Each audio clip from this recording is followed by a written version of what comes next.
size ngaye la ekhaya uMatingwane ilibhekeleleke ibandla lasekhaya rock kakhulu nabazalwane bonke ababiziwe abangaphathi kwendawo asikukhuluma izinto eziningi ngani ngoba sikhuluma nomgqoqo kaNkulunkulu okuyena nathi sithathe kuye asikhulumi ngathi sikhuluma nomuntu osanda kukholwa noma ngathi siphendula umzalwane ongazani noKristu kodwa nje sizofakaza ukuthi simbonile ethatha lo mphawu simbonile besikhona nathi uma ekhula eyaphezulu bayingale baba uMatingwane nebandla lonke engithanda ukukusho kuzoba kufishane kakhulu nake nguthandayo ngiyacabanga ukuthi awukhethanga ibandla ngani ngoba mawukhetha ibandla kuzoba nenkinga ngifuna ukusho ukuthi umuntu okhetha ibandla kuba nenkinga ngani ngoba uma ungasahambi ngentando yakhe akuba khona abacomplaini ukuthi samthatha sambeka kodwa akasahambi ngentando yethu manje sifuna abantu njengoba nihlezi lapho ukuthi ukhetha ubizobani nguNkulunkulu obizile noma umoya ongcwele owayebavela kuwe wathi hamba le ndlela iyona elungileyo. Amen. Bishop afuna amabishop ngama-shop stewards eba amen ngoba kukhona umuntu uthi wena umholi kanti uyi-shop steward yebandla yena ufuna ukuthi ibandla limtshele lokhu bese yena ezinto eziwa ibandla kanti uma ukhetha uNkulunkulu uthi Nkosi ngabe yikho yini lokho engibizela kuko. Haleluya. Amen. Hey bazalwane nginyekiyetha bakuMatingwane nabuholi bonke kunenkinga uma sihamba ngokukhethwa ngabantu ngani bazalwane uma ungasezanga intando yakhe lo muntu lowo igcino sakhona uzophuma ebandleni ngani ngoba awusakwazi ayekhulu ekwethembile noma mhlawumbe ethemba ukuthi bakubekwa wena uzothatha enye indawo uma ungasakwazi lokho uzohamba ebandleni. Ngizokusho uBishop angifuna nathi bakubungane angifuna nathi ngihole ku uma uEzekiel ebizwa ukubizwa kwa Ezekiel ubizwa kanjena lithi izwi ukubizwa kukaHezekiya wathi kimi ndodana yomuntu yima ngezinyawo zakho ngiyakukhuluma nawe kwangena kimi umoya esakhuluma kimi wangimisa ngezinyawo zami ngamuzwa ekhuluma kimi funa ukulalela umoya ongcwele udalekwa yiwo ukuthi yempilo ehambayo esakhuluma noma ubaba esazobeka abekuphawu funa ukuzwa kuwe ngaphakathi ukuthi umoya kaNkulunkulu uphansi kwami kuhle kwendodana kaNkulunkulu naye izothatha umsebenzi ithi lo indodana yami ethandekayo ngithokozile ngayo. Sifuna abantu abazothi bazolalela umoya ongcwele olalela umoya ongcwele ukuthi ukusaba siyakhulumela ibandla siyakhulumela isikhulu sakho esikhulu sakululeka ngayo yonke into bese wena uthi Nkosi ingabe wena inokhulumayo noma ukhuluma nabantu lelizwe ngizwayo ingabe lifela kuwe noma lifela kubantu kodwa uthi wenze esakhuluma uzwa umoya oyingcwele ungena kuye uthi ndodana yami sukuma ume ngenyawo. Ubaba usazobeka uphawu sengizohlalisha phansi ubaba ezobeka uphawu funa uzwe ukuthi umoya ongcwele ukwembethe uzwe umoya ongcwele ukuthi baba ngiyathawula nophetheleli bakhe sengimestebhisini zokugcina manje lokuthi ngikhethwe leli bandla uke wafunda ubaba ofundile wathi uyathatha ulingenisa ukhiphe ufake umaliwe ibandla kuthi wena usobishop bathi abathele iqhuba ngake bathi waze walwisa umuntu yini awulalela umoya ongcwele ulalela abantu abakudalektayo noma sebekhipha abantwana ngoba ungethembile wathi wena ngizolalela izwi lakhe ngangoba uthemba kuJehova uthemba umuntu okhulumayo ibandla liwe bathi abantu wonwisa ibandla selingaka uma ibandla liwa liwiswa ngumholo phezulu uma lenza kahle yithi zonke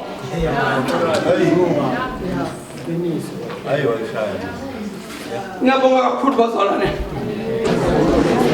ayithathe indawo inyulayo abanye bazothula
Ukhula mahlangane nabantu. Ukhula mawebini. Silimandla le New Life Faith in Christ Ministries endaweni yasezonke. Sizoqinisekisa ukuthi sisitholile isimeme. Manje ngikazwa izwi bantwana benkosi uma ngabe lithi izwi lenkosi. Isebenzi zinzona abazalwane. Asifanele ithuba isiyacela. Yacela. Kancane kaxolisa. Ungabi nebhadi lapha emuva ngibona ukhuluma. Bazothula laba bazalwane kuze wena uzokwenza lento ezweni bazalwane. Ngicela sibahloniphe ngoba ithuba la uzonikwa awazuvuma ukuthi kube nabantu abakhulumayo nawe ningithu. Please, ubeka manje.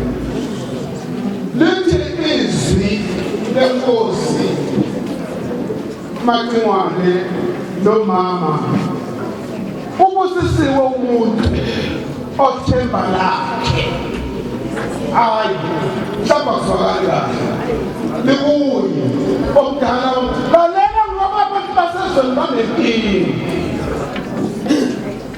ngicela ungayivumeli leyo nkinga muholi uthatha ithemba lakho libeke basezweni ngoba uzothathika kusasa ukufika kuthiwe lo muntu uhambile emhlabeni ubuswenze njani ngoba wena ithemba lakho uthatha wabeka kuyena manje sizothi singabantwana be-New Life in Christ sisitholile isimeme sizokwenza njalo sizothi namanje siseyinkosi babuyise